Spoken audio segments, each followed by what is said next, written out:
हमारे एक बहुत बड़े बुजुर्ग थे, उनका नाम था हमज़ा आइनी। उनके पास एक पंडित जी आए और पंडित जी ने कहा कि हज़रत साहब एक मसला पूछना है। अल्लामा हमज़ा आइनी मारवी से कहा एक मसला पूछना है। बोले आपके यहाँ ये अक़ीदा है तकदीर का कि दाने दाने पे लिखा है खाने वाले का नाम, तो ये बताइए कि इस दाने पे किसका नाम लिखा है। वो बहुत बड़े वली थे, साहिब कश्फ थे।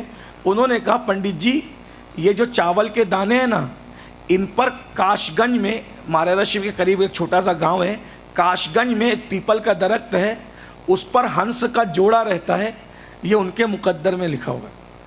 पंडित जी ने एक मुसलमान वली का मजाक उड़ाने के लिए एक हंसी ली और उसको डाल लिया मुंह में। ये सच्चा वाक़या है। आजकल पढ़े लिखे लड़के इन सब चीज़ों का भी मजाक उड़ाते हैं, लेकिन हम लोग रूहानियत से ताल्लुक़ रखते हैं, हम इस पर ईमान रखते हैं, क्योंकि अल्लाह अपने दोस्तों को बहुत नवाजता है। तो बहरहाल तो उसने मुंह में डाल लिया और हंसने लगा। देखा आपकी तकदीर का अक़ीदा तो ख़त्म ही हो गया। आप कहते थे तकदीर में जो लिखा वही होगा, मैंने तो खा लिया ना उन हंस के हिस्से का रिस्क। उस बुजुर्ग का हमने जो जानते थे, जितना हम जानते थे उतना कह दिया, आप जानो आपका काम जानो।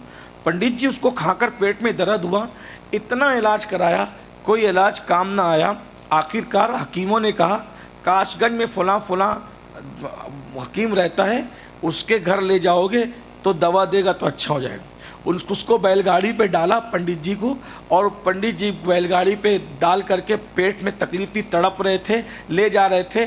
काशगंज आया, वहाँ पर पंडित जी को उल्टी हुई, चावल के दाने निकले और उसके बाद हंस का जोड़ा नीचे आया और उन्होंने चुक करके वापस ऊपर चले गए।